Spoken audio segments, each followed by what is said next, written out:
Sehingga saya minta disajikan informasi dari Ibu Ova.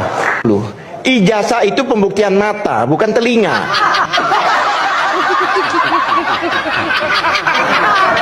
Gak pernah UGM menunjukkan. Nggak pernah ditunjukkan. Kalau kita ditanya SIM di jalan, tunjukkan SIM-nya. Tanya yang buat SIM, kan nggak lucu. Bukan Emon.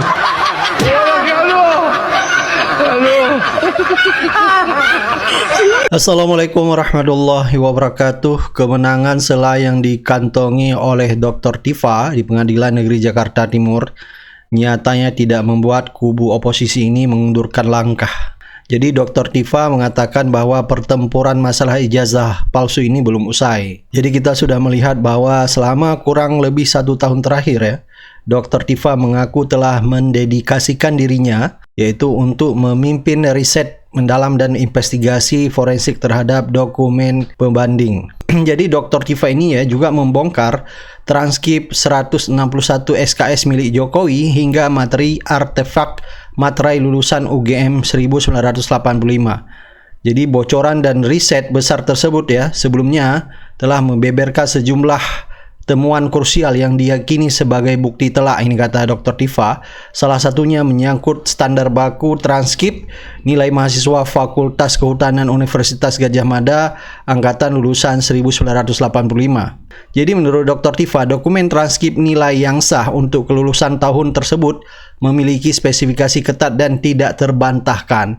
Jadi ada bukti-bukti yang sudah dipegang oleh Dr. Tifa yang tidak bisa dibantah ya, dan ini semakin membuat kubu Jokowi bakal getar-getir dan tidak bisa berkutik lagi. Jadi tim riset Dr. Tifa ini ya mengantongi temuan spesifik mengenai detail artefak fisik berupa materai yang digunakan pada ijazah lulusan UGM di tahun yang sama. Terdapat penanda visual yang membedakan secara tegas antara ijazah sarjana penuh dan dengan sarjana muda di era itu. Jadi, Dr. Tifa meyakini bahwa Jokowi bukan seorang sarjana, melainkan sarjana muda. Jadi ijazah sarjana kehutanan UGM ya tahun 1985 materainya berwarna merah dengan nilai 500 dan ijazah yang menggunakan materi hijau dengan nilai 100 adalah ijazah sarjana muda. Jadi ratusan dokumen inilah diklaim bakal disodorkan ke hadapan majelis hakim jika proses pra-peradilan kembali dilanjutkan. Jadi kalau seandainya ini ya JPU atau Jaksa Penuntut Umum melanjutkan dakwaan Dr. Tifa dan Roy Suryo, jadi Dr. Tifa sudah memegang atau mengkantongi bukti-bukti valid tentang masalah ijazah Jokowi ini yang bisa membuat mereka tidak bisa berkutik. 100. Nah, kemudian yang lain adalah selain tadi ada watermark, ada emboss, kemudian tanda tangan. Di sini ini adalah logo dari UGM. Nah, logo dari UGM karena ini umurnya sudah 40 tahun. Tembus. Nah, di sini ada blobor. Ini ada tinta yang blobor karena tintanya ini kualitasnya berbeda. Nah, terus tembus ke sini. Nah, ini tembus di belakangnya. Di belakang. Seperti ini. Tembusnya ini ada. Nah, ini dalam apa namanya cahaya seperti ini. Ini kelihatan. Kertas yang digunakan bagaimana? Kertas apa ini? Ada motifnya. Ya, kertasnya kotak-kotak. Ada motifnya kotak-kotak. Ya, kotak-kotak. Jadi tidak susah itu. Ini embossnya jelas sekali di sini. Kalau di belakang ini adalah ijazah kehutanan tahun 85. Sama. Ini bulan Mei. Bulan Mei. Sedangkan punya Pak Jokowi bulan November. Ada sebuah bukti yang tidak bisa ditolak, ya. Ada sebuah bukti yang tidak bisa ditolak bahwa sarjana kehutanan Universitas Gadjah Mada lulus tahun 1985 itu harus memiliki dokumen seperti ini, ya, yaitu transkrip nilai lengkap, ya, SKS berjumlah 161, ya, kemudian transkrip nilai tersebut ditandatangani secara lengkap oleh dekan, oleh pembantu dekan 1. Ini adalah bukti yang tidak bisa dibantah dan apabila ya, dan ini adalah bocoran dari sebagian 709 dokumen. Ya, 709 dokumen ada transkrip nilai ya, yang tidak sesuai dengan transkrip nilai asli ini.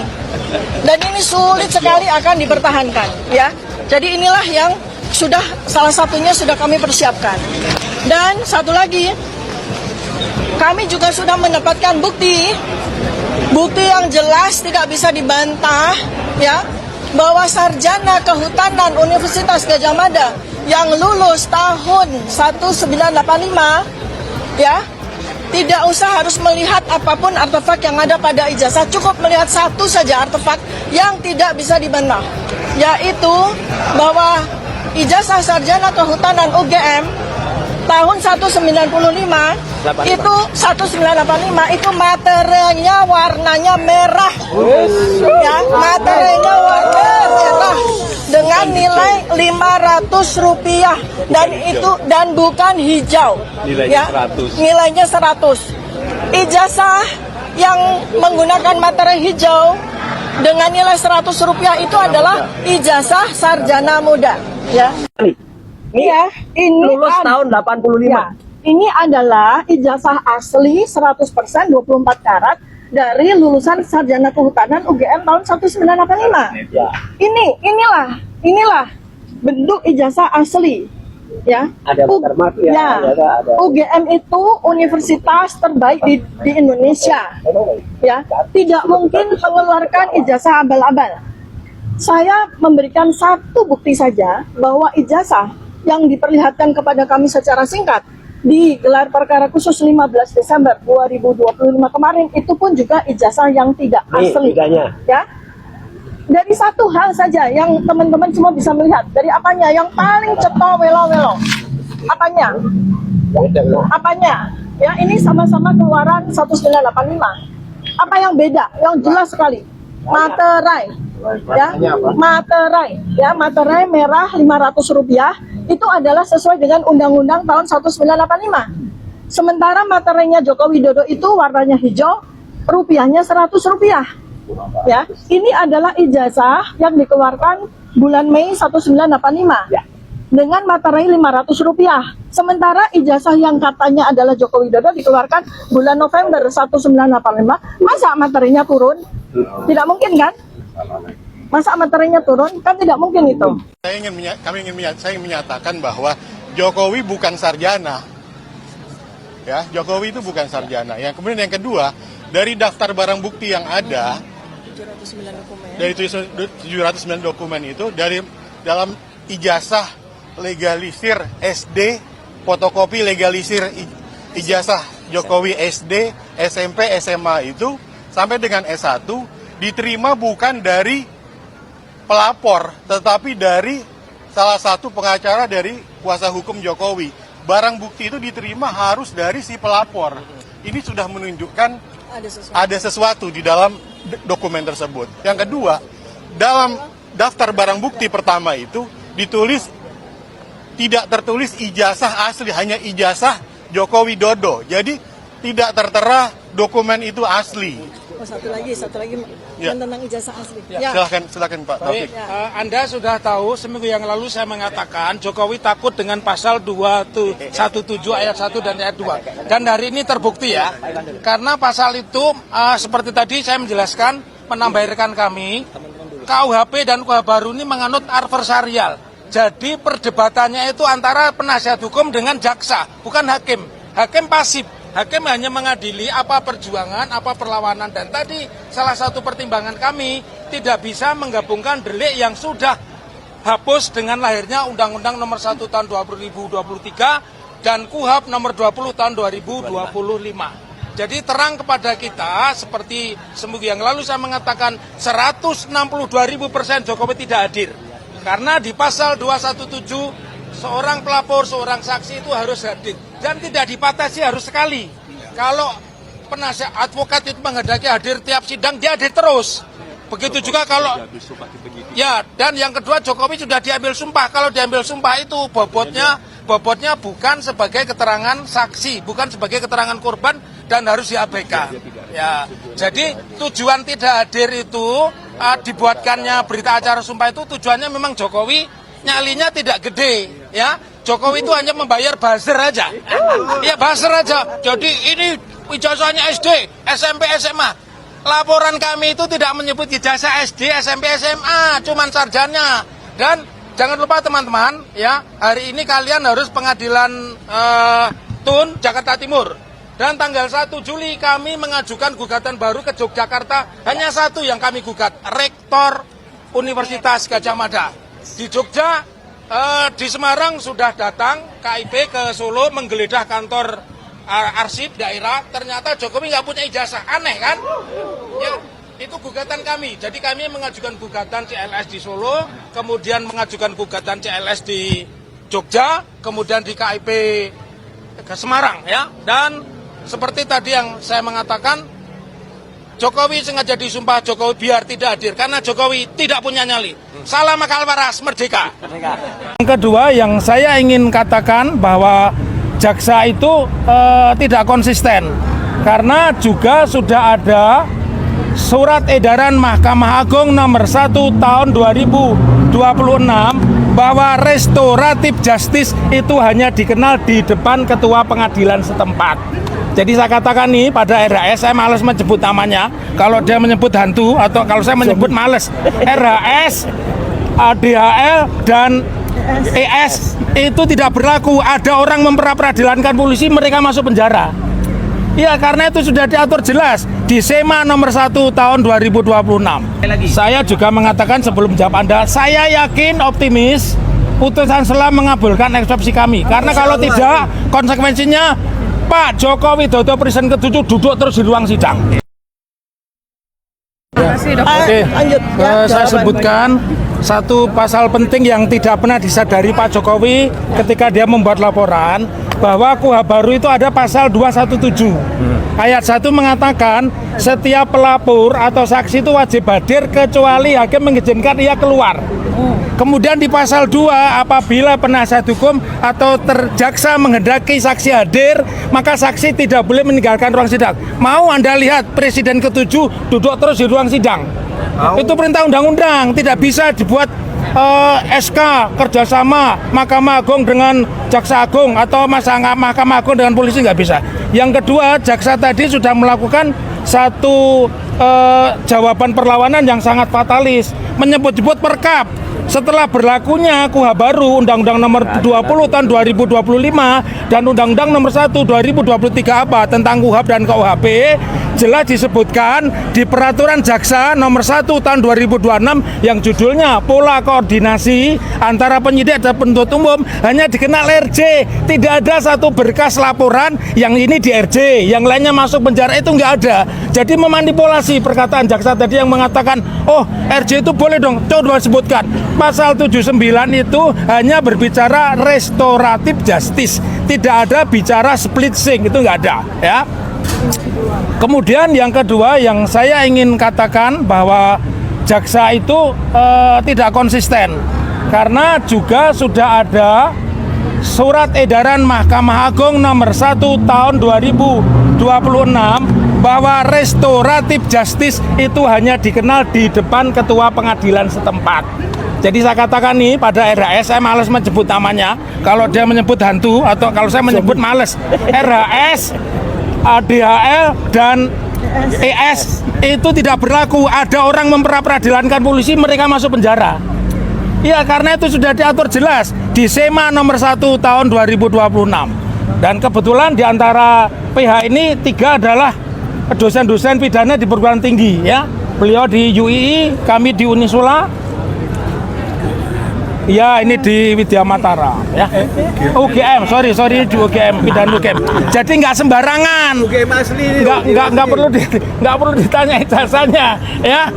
Oke, begitu ya. Jadi, oke. Kepastian tadi perkataannya bahwa Jokowi tidak sebagai pelapor tapi sebagai saksi. Konfirmasi sekali lagi. Saya juga mengatakan sebelum jawab Anda, saya yakin optimis putusan selah mengabulkan eksepsi kami. Karena kalau tidak, konsekuensinya Pak Joko Widodo presiden ke-7 duduk terus di ruang sidang. Anda bisa bayangkan 27 penanya itu nggak ada dibatasi tanyanya. Betul banget. Iya. Kenapa? Terus pertanyaan apa tadi? Tadi dari dan kalau tadi kata-kata bersayap loh, seandainya sidang berlanjut loh. Ya, oke. Kalau Pak Jokowi statusnya bukan sebagai pelapor tapi sebagai saksi, itu yang saya tanyakan. Saksi pelapor. Artinya dia terkena pasal Ya, udah jelas beliau tidak hadir ya. Nanti kita jemput bareng-bareng bikin perkap baru gitu ya. Bikin percak baru. Oke. Dalam persidangan itu dibilang nomornya adalah 301 pit B, tapi tadi jaksa bilang ada 301 pit sus. Ini sebenarnya sidang pit sus atau pit B? itu harusnya pidana biasa. Ya, pit B. Ya, pit B. Kembali ke tidak tipe? Ya. Tapi kalau di depan sidang kan nggak boleh tipu ya. Nggak boleh tipu. Pasalnya salah begitu, itu namanya jaksanya baru belajar namanya. Karena Ya. saya tadi cek di beberapa Tapi berita, sekali lagi saya optimis dan optimis Pak Jokowi tidak pernah hadir. 162.000% nggak pernah hadir. Karena kalau hadir itu sepertiga dari kekuatan polisi harus dihadirkan di ruangan sidang. Kalau mantan presiden Terus terang buat saya dan juga mungkin yang lainnya agak terkaget-kaget juga sebetulnya ya, bahwa putusan sela itu bahwa semuanya itu diterima ya, putusan sela dari terdakwa itu sebetulnya poinnya itu adalah mengenai pasal-pasal yang dipermasalahkan bahwa itu obscure gitu loh, bahwa pasal-pasal yang di dalam dakwaan itu tidak jelas ya. Dan artinya ini bukan berarti bahwa saudara terdakwa ya, yang mungkin sekarang bebas ya, saudara Tifa, Dr. Tifa itu adalah yang dikatakan bebas secara murni.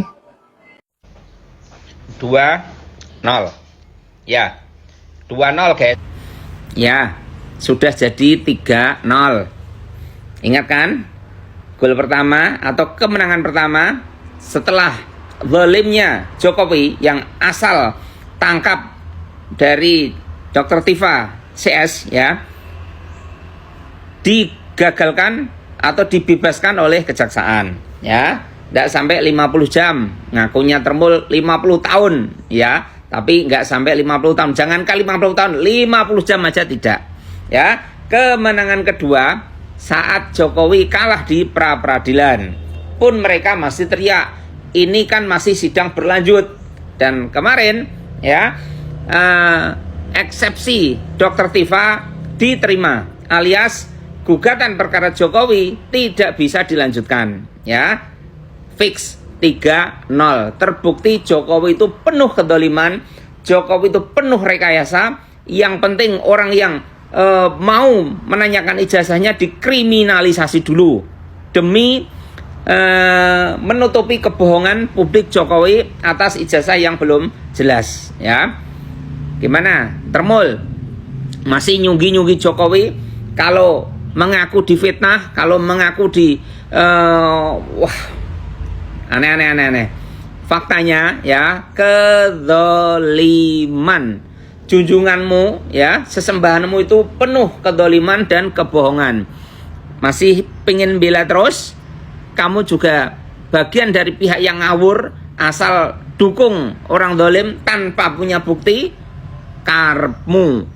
Sebenarnya awal itu kita sebut 4O.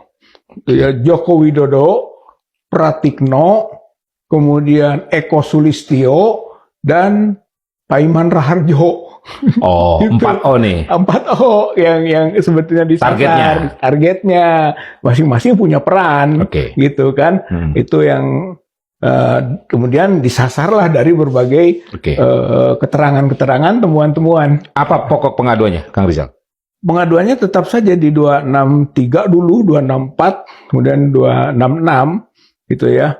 Yang sekarang jadi 391, 392, 394 KUHP baru gitu ya. Itu tentang pembuatan dokumen palsu atau menyuruh gitu kan, memasukkan keterangan palsu gitu kan, atau memasukkan pada akte autentik gitu. Sama saja itu. Jadi yang dilakukan oleh Jokowi beserta reng-rengannya itu yaitu gitu, yaitu soal pembuatan dokumen palsu, baik menyuruh gitu kan, maupun memasukkan dalam akte autentik, ditambah tapi yang sekarang mah dengan Undang-Undang Sisdiknas menggunakan gelar palsu gitu. Jadi Undang-Undang Nomor 20 gitu kan, 2003 tentang Sisdiknas, tambah itu pasal 169-nya.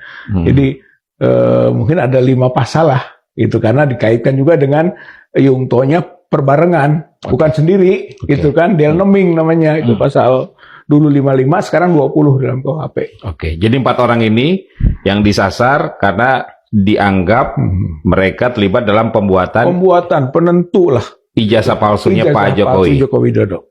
Itu karena kita berangkat dari sudah yakin berdasarkan temuan-temuan yang ada, juga dari berbagai gugatan-gugatan, atau juga di dalam kasusnya pidana ini yang Roy Dr. Tifa, semua kita himpun. Wah, sudah nggak bisa tidak, ini ada pemalsuan gitu kan, yang kita cari bagaimana mekanisme pemalsuannya, siapa saja yang terlibat di dalamnya gitu, pelakunya sampai nanti ke pasar pramuka gitu, yang diduga pabriknya ada di situ gitu. Jadi langsung menyasar pelakunya ini. Menyasar pelaku, bukan lagi uji forensik digital soal dokumen. Dan karena memang selama ini juga susah menguji analog ya, jadi yang asli itu susah. Itu. Apa yang membuat Kang Rizal dan kawan-kawan yakin bahwa 4 orang ini, Joko Widodo, Pratikno, Eko Sulistyo, dan Pak Iman Raharjo memang terlibat dalam pembuatan ijazah palsu ini? Kalau dari sisi Joko Widodo jelas dia pengguna, dia yang berkepentingan gitu kan dengan dokumen itu, itu satu. Pratikno itu orang yang terlibat sejak dini, sejak pencalonan wali kota, sejak dia sebagai dekan FISIP UGM udah terlibat sebelum rektor, apalagi menjadi rektor, karena ijazah itu ketika tentu penentu di kampus itu rektor gitu. Dan terus ternyata Pratikno ini menjadi Mensesnek terus gitu kan, berarti dijaga gitu hubungannya atas dasar kepentingan atau keuntungan yang didapatnya gitu kan. Bahkan sampai sekarang dititipkan gitu kan menjadi Menko PMK gitu di rezim Prabowo. Itu juga peran Jokowi, nggak bisa tidak. Nah, Pratikno tuh. Kalau Eko Sulistyo adalah dia yang paling aktif.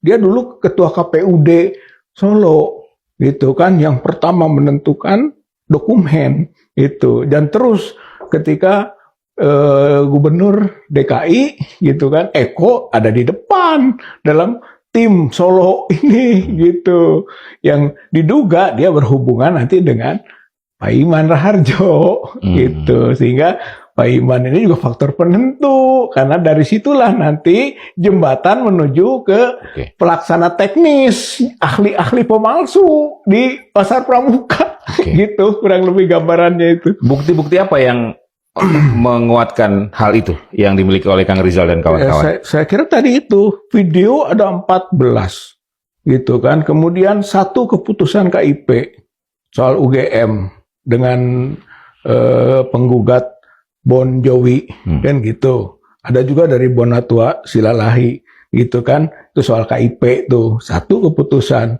Kemudian berita-berita gitu kan, 3 lah saya angkat berita itu, misalnya berita Pak Menristek Dikti dulu M. Nasir mencurigai pembuatan ijazah di pasar pramuka. Ada beritanya, gitu kan. Kemudian ada berita soal terbakarnya pasar pramuka, itu kan, yang diduga penghilangan jejak, kayak kilometer 50 tuh, gitu kan. Kemudian juga ada lagi berita tertangkapnya 8 orang pemalsu ijazah dan dokumen lainnya di pasar pramuka tahun 2015. Itu penting faktor orang itu gitu, 2015. Sedangkan pemalsuan dia terjadi yang ramainya itu 2012, yaitu saat menjadi pencalonan gubernur, di mana ada Eko di situ, ada Anggit Nugroho tim Solo ini, ada juga David itu kan, Agus Yunanto, ada juga Dhani Iskandar yang dari PDIP-nya, dan seterusnya. Banyak orang-orang yang mengetahui atau mungkin terlibat langsung. Tinggal nanti kita serahkan kepada kepolisian. Ini sudah disampaikan. Silakan, ini terlibatnya sejauh mana. Kita hanya menyebutkan ini nama-nama orang yang ternyata berperan sampai kepada proses nanti pemalsuan ijazah Widodo.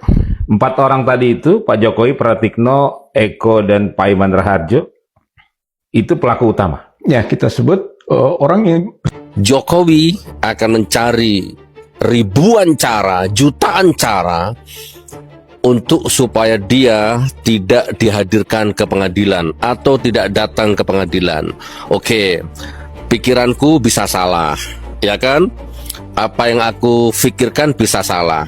Tapi intinya, hakikat intinya, dengan dikabulkan eksepsi Dr. Tifa, maka batal semua tuduhan jaksa. Akhirnya sidang tidak dilanjutkan dan akhirnya Jokowi selamat tidak datang ke pengadilan. Kan itu intinya. Ayo, mau ngomong apa? Monggo. Kalian para pendukung penyembah, monggo. Aku gak ngurus awakmu, monggo. Ya silahkan mau jadi termul sejati seumur hidupmu, monggo silahkan. Ini. Tapi intinya begitu. Oke, saya urut pelan-pelan ya. Anak negeri, Pak Roy Suryo, Dr. Tifa, ya kan? Pak Rustam Effendi, siapa lagi dulu yang sudah RJ itu. Intinya, saya sebut dua nama saja, Dr. Tifa dengan Pak Roy Suryo. Ya, dua anak negeri dikriminalisasi, dilaporkan, diproses, bahkan sudah jadi tersangka, bahkan sudah wajib lapor. Bayangkan hidup orang ya disiksa sedemikian rupa, harus lapor setiap bulan, bahkan sudah digerebek, sudah ditangkap. Kurang apa? Kurang jahat bagaimana? Kurang jahat bagaimana? Kurang jahat bagaimana? Rezim terkutuk laknatullah itu 10 tahun yang lalu, orang sudah ditangkap, orang sudah dicekal, ya kan? Orang sudah dikriminalisasi, sudah di BAP 1,5 meter. Tiba-tiba di tengah proses berhenti, ya kan? Dimenangkan. Harapan saya harusnya hakim menolak eksepsi itu. Supaya apa? Supaya proses terus jalan, supaya para termul dan Jokowi hadir di pengadilan. Ternyata apa yang saya pikirkan benar. Eksepsinya, jadi eksepsi itu gini loh. Jaksa itu menuntut Dr. Tifa dan Roy Suryo itu, jaksa itu menuntut, kamu salah. Nah, jaksa itu dapat BAP dari polisi kan gitu ya. Dapat kasus dari polisi. Nih, jaksa, nih berkas-berkasnya Dr. Tifa sama Roy Suryo nih. Pencemaran nama baik, penghinaan, apalah macam ITE, berlapis-lapis pasalnya. Nih jaksa. Nah, jaksanya percaya sama polisi. Oke, kerjasama. Maka terjadilah sidang itu. Nah, dengan berkas-berkas BAP itu, bekal itu, maka jaksa menuntut Dr. Tifa itu. Didakwa ini. Maka Dr. Tifa membela yang namanya eksepsi itu. Kalau eksepsinya Dr. Tifa ditolak, maka sidang lanjut. Wajib hukumnya Jokowi hadir.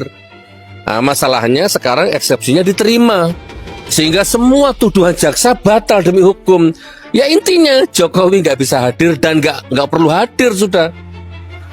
Silahkan kalian artikan. Saya nggak nuduh hakimnya masuk angin.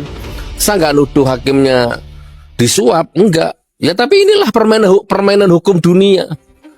Ya begini sudah. Apa yang kamu harapkan?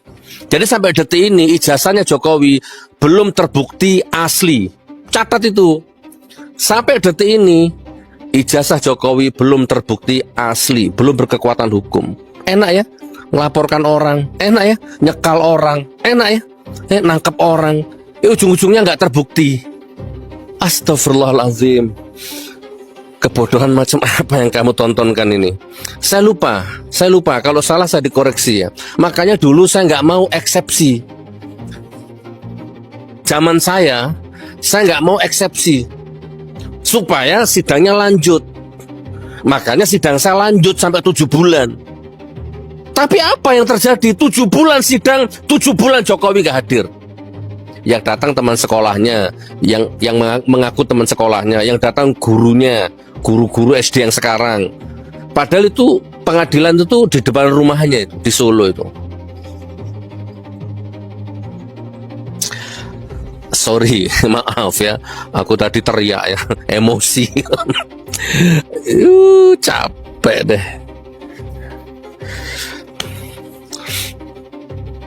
Ya, mudah-mudahan kayak ini saya nih sebentar lagi yang nuntut ini kayaknya nih ya. Saya nuntut ini habis ini. Saya bikin laporan habis ini. Entah perdata, entah pidana ini. Ya, karena sudah menjara saya 6 tahun ya, sudah menjara saya 4 tahun. Ya, memiskinkan saya secara sistematis, secara masif, memisahkan saya dengan keluarga. Ternyata sampai detik ini nggak ada kekuatan hukum ingkrah ijazah Jokowi asli, sampai detik ini nggak ada. Pun teman-teman ya, saya tak closing statement ya. Beberapa minggu yang lalu saya membuat statement bahwa Jokowi akan mencari ribuan cara agar dia tidak datang ke pengadilan. Ya, mungkin pikiran saya salah, tebakan saya salah, analisa saya salah, nggak apa-apa, nggak harus benar. Tapi intinya detik ini terjawab sudah, bahwa intinya Jokowi sudah tidak perlu didatangkan ke pengadilan. Oke, silahkan para termul, kalian mau memutar balik fakta apa kayak silahkan. Anda mau membela hakim silahkan, Anda mau membela jaksa silahkan. Tapi intinya pesan saya untuk kalian para termul ya, Jokowi sudah melaporkan orang itu sudah dijadikan tersangka, orang itu sudah ditangkap, digerebek rumahnya, orang itu sudah dicekal, dan intinya ujung-ujungnya orang itu proses hukumnya dihentikan di tengah jalan. Itu intinya. Saya katakan mengecewakan karena sidang ini ditunggu oleh publik, karena orang akan melihat endingnya adalah ijazahnya di mana ini. Kan itu yang akan dibawa Jokowi nanti. Ya kita tunggu itu sebenarnya. Nah, itu. Makanya saya katakan kecewa kita gitu. Sebagai orang yang memang ingin melihat endingnya itu seperti apa gitu. Ternyata endingnya belum tidak tercapai dengan cara begini kan. Mungkin bisa jadi cara lain nanti, atau mungkin ada lagi. Jadi artinya kalau begitu sampai kapan ini seperti ini? Karena endingnya juga tidak terlihat. Kita kan berharap ini dengan kondisi ini terlihat, wah bisa nanti bisa jadi, oh ijazahnya begini, oh ijazahnya begini, boleh bisa jadi tindak lanjutnya keaslian atau kepalsuan itu mungkin hakim punya cara lain untuk memastikan bahwa ini memang adalah ijazahnya palsu atau ini ijazahnya asli gitu kan. Nah tapi itu tidak terlihat sekarang dengan adanya berakhirnya ini. Itu makanya saya katakan kita agak kecewa, publik kecewa gitu. Karena di mana lagi forumnya nih kan seperti ini. Nonton Piala Dunia selesai. Sehingga akan menjadi terkonfirmasi seseorang ternyata ini benar-benar komoditas politik ini ya. Pembuktiannya tidak akan pernah jalan sehingga menjadi isu-isu yang berkembang. Tentu kita di berakhir ini pada Piala Dunia udah jelas. Padahal ini perlu juga ini nanti Bu Doktor Dita juga terangkan. Ketika pasal yang dikenakan ke Dr. Tifa atau nanti Roy lama juga ya, 433 atau sekarang 310 itu yang lebih ringan. Itu bukan masalah ijazah, pencemaran nama baik. Masalah apa yang dia sampaikan ke publik, bukan ijazah. Ijazah itu urusannya berbeda. Jadi di persidangan ini tidak akan ada pembuktian soal ijazah sebenarnya, tapi pembuktian pencemaran nama baik ya. Iya. Saya teruskan dulu. Makanya saya katakan tadi di satu sisi saya kecewa karena banyak pakar hukum mengatakan ini kan menjadi ending. Nah, karena akan dibawa Jokowi akan hadir, ijazahnya akan dibawa. Nah, kan begitu kan? Dan orang akan melihat ini yang mana yang benar ini. Nah, di satu sisi saya juga senang. Kenapa katakan senang? Saya melihat dengan adanya keputusan ini tidak ada lagi yang katakan tadi, tidak ada lagi permainan politik di belakang ini. Ini betul-betul murni putusan hakim ya. Kalau kita lihat persidangan-persidangan oleh yang kawan-kawan yang sudah dihukum, nah, orang banyak menduga, orang banyak asumsi wah ini memang permainan politik sehingga ini masuklah dalam penjara. Nah, sekarang kelihatan bahwa ini memang betul murni. Jadi tidak ada lagi di sini permainan politik. Jadi di satu sisi kita gembira karena apa? Karena ternyata terdakwa tidak bisa dikatakan bahwa dia mendapatkan pencemaran baik. Nah kalau begitu kita tentu menunggu lagi nih proses berikutnya. Asli tidak aslinya di mana lagi nanti ini? Kapan pembuktiannya ini? Kapan pembuktian kan? Nah berarti nih Piala Dunia masih ada lagi. Saya mau menegaskan panas. Ada panas gitu. Tunggu problem selesai ini. Iya. Padahal begini. Nah ini saya juga masih bingung ya. Untuk menyatakan ijazah itu asli atau tidak, tentu yang pertama berasal dari lembaga yang mengeluarkan. Tapi lembaga yang mengeluarkan juga tidak punya ijazah asli sekarang dia. Kenapa tidak punya ijazah asli? Karena ketentuan mengatakan yang mengeluarkan itu dia hanya punya lagi fotokopi yang dilegalisir. Kalau dia punya ijazah asli berarti dua dong. ijazah kan tidak boleh dua. Ganda ya. Nah, ganda. Lembaga pendidikan memang tidak punya yang asli ya. Tidak punya. Asli yang kepemiliknya, Iya. lulusannya. Jadi harusnya dia yang lembaga itu mengatakan, ini loh arsip pada kami. Ada fotokopinya, ada legalisirnya. Nah, yang asli ada pada pemilik. Nah, kemudian yang jadi masalah sekarang kan begitu. Ketika pemilik ini menggunakan ke tempat lain, apakah dia melamar di kota, apakah dia ikut di gubernur, apa presiden, ternyata berbeda-beda juga gitu. Jadi yang jadi acuan yang mana nih yang dikeluar, yang sementara yang lembaga ini juga tidak memperlihatkan. Nah, harusnya kan kalau yang benar itu kan diperlihatkan, ini loh legalisirnya, ini modelnya loh, sehingga semua akan mengacu ke sini, Tapi yang lembaganya juga tidak mengeluarkan, hanya pernyataan saja. Nah, berarti seperti tadi publik akan bertanya-tanya lagi. Nah, makanya saya katakan yang mana yang sebenarnya itu sampai sekarang kan orang masih bertanya-tanya. Dan makanya endingnya orang berharap di perkara putusan ini, di perkara yang terdakwa sekarang ini. Tapi ternyata juga tadi tidak dibahas. Karena apa? Karena ada putusan sela. Nah, putusan sela ini saya katakan tadi, saya di satu sisi juga gembira gitu. Kenapa? Karena tuduhan terhadap pencemaran nama itu tidak ada lagi faktor X di belakangnya. Kalau ada faktor X, ini ya seperti tadi, karena hakim bisa saja maunya putusannya apa, pasal berapa gitu kan. Seperti ya, kita tidak juga menduga ya, kita hanya menduga seperti kasus-kasus yang dialami oleh kawan-kawan yang sudah dalam penjara, yang sudah keluar dari penjara. Seperti itu. Jadi menurut saya, sampai kapan hukum kita di Indonesia ini mencederai pendidikan gitu. Kenapa mencederai pendidikan? Karena pendidikan itu presiden, semua pihak, dosen semua berharap pendidikan itu bermutu. Bermutu itu tidak hanya SDM-nya, tapi bermutu juga dokumennya. Sekarang SDM-nya oke lah, udah maju, tapi dokumennya dipertanyakan orang. Dan kita tidak tahu, bisa jadi banyak kasus lain yang memang dokumen-dokumen ini banyak dipermainkan orang. Banyak, faktanya kan banyak kasus-kasus caleg kita yang persoalan banyak sekali kasus-kasus lain gitu kan. Nah, sementara yang presiden ke-7 saja itu dipermasalahkan orang. Apalagi yang lain-lain ini. Coba Prof, saya mau tanya, apakah wajib kampus itu ya menyimpan fotokopi ijazah alumninya? Adakah kewajiban? Wajib, Pak. Wajib. Ya, wajib fotokopi dan dilegalisir. Salinan bukan? Iya, salinan. Enggak. Jadi dulu itu salinan, kemudian ada juga fotokopi. Oke, saya bacakan. Ya, biar jelas. Secara hukum, kampus tidak wajib menyimpan fotokopi ijazah fisik milik alumni secara permanen. Karena bukti kelulusan yang sah dicatat secara nasional melalui sistem data. Namun kampus wajib menyimpan arsip data akademik penting dan rekam jejak kelulusan mahasiswa dalam sistem administrasi internal. Pak, tahun berapa itu? Saya bicara banyak Pak Hakim punya gede. Saya pakai uang saya belanja. Lalu Pak Hakim bilang, ini uangnya palsu. Saya bilang, uang saya asli. Ngotot Pak Hakim, saya laporkan karena dia menuduh uang saya palsu. Sampai di polisi nggak bisa memastikan ini asli atau enggak. Tentu dia panggil orang BI atau Perum Peruri, diperiksa oleh orang BI dan Perum Peruri, ini asli. Tetap juga ngotot Pak Hakim ini, bilang kalau asli itu begini. Sama dengan ijazah. Orang UGM udah nyatakan, yang mengeluarkan uang kan Perum Peruri dan BI. Orang UGM sudah mengatakan ini ijazah asli. Lalu kita ngotot, mana buktinya? Segala macam. Sekarang kita bicara masalah eksepsi, masalah pidana. Lalu kita bicara lagi masalah asli tidak asli. Kalau rasanya UGM berbohong, mari kita tuntut bersama. Baik, jadi begini, saya tidak mengatakan, Bapak yang mengatakan salah itu silahkan saja. Saya mengatakan UGM tidak memperlihatkan. Hanya narasi ya saja. Ya.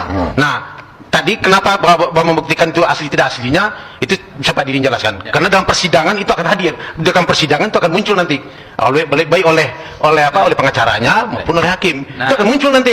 Nah, tentu diharapkan, publik mengharapkan datang Pak Jokowi dengan menenteng jazahnya. Dan nanti kalau ada pertanyaan, saya kira itu ya di persidangan. Saya coba simulasikan apanya supaya menjawab dari apa yang menjadi kita tadi. Bukan persoalan mengenai ijazah ini asli atau tidak asli sekarang, tapi pembuktiannya. Nah, saya sampaikan salah satu pembuktiannya.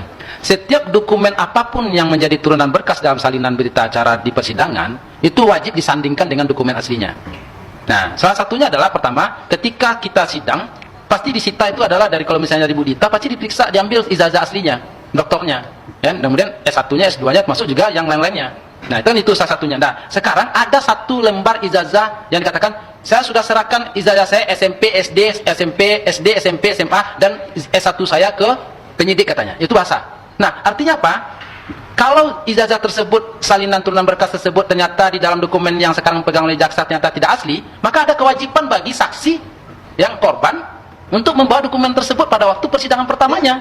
Nah, itu yang ditunggu oleh publik hari ini, dan itu juga ditunggu oleh persidangan berikut sebelumnya ya, kemudian korbannya sudah berjatuhan yang ijazah belum juga keluar. Kenapa? Ada kehendak dari apa? Nah, bagaimana bukti ini bisa dikeluarkan atau diterbitkan? Itu ada ikhtiar dari jaksa penuntut umum. Apakah dia akan membuktikan dakwaannya terkait dengan ijazah asli ini atau tidak? Kenapa? Dakwaannya memungkinkan untuk itu. Makanya saya sampaikan kemarin bahwa terkait dengan ijazah Jokowi tidak akan hadir yang bersangkutan ke persidangan. Kenapa? Karena ketika ijazah ditunjukkan dan dibawa salinannya oleh ijazah asli tersebut oleh Jokowi, maka pertanyaan akan muncul setelah itu bertubi-tubi. Bagaimana prosesnya, lahirnya, kakaknya mana, fotonya yang pakai kacamata itu di mana dia berfoto, dan kemudian bagaimana proses. Itu katanya 700 dokumen itu untuk membuktikan itu. Izin, saya satu lagi sama menggambarkan Bang Nas. Saya punya, kalau kita di Fakultas Hukum UNAN itu tuh kenal dengan Bang Saf namanya. Bang Saf, nama ada Bang Saf itu. Itu adalah legend foto kampus. Seluruh orang di kampus kami ini dulu semua dari generasi-generasi dia moto terus. Saya ingat tuh namanya. Sebagai orang yang Jokowi pasti juga ingat ketika dia berfoto berkacamata sendiri tunggal di Indonesia itu, ya itu di mana dibikin? Ketika kemudian ditempel di ijazahnya. Nah, apakah kemudian regulasi hari itu tuh memungkinkan nggak foto dengan kacamata? Ini karena tahunnya sama. Itu tahun 85 itu ijazahnya ada boleh pakai kacamata, Prof? Yang jelas seluruhan wajah harus kelihatan. Teman Prof ada yang pakai kacamata nggak fotonya?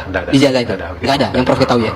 Kenapa? Karena memang dulu itu agak ketat, Pak. Agak ketat begini.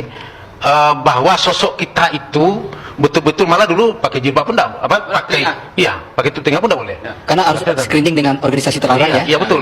Dengan dulu ada organisasi terlarang kan, sehingga menyebabkan pemerintah itu hati-hati dulu gitu. Nah, jadi maksud saya begini, kalau memang persoalannya sekarang bukan persoalan ijazah, karena persoalan ini pencemaran baik, tapi masyarakat menunggu itu efek dari persidangan ini. Nah ternyata itu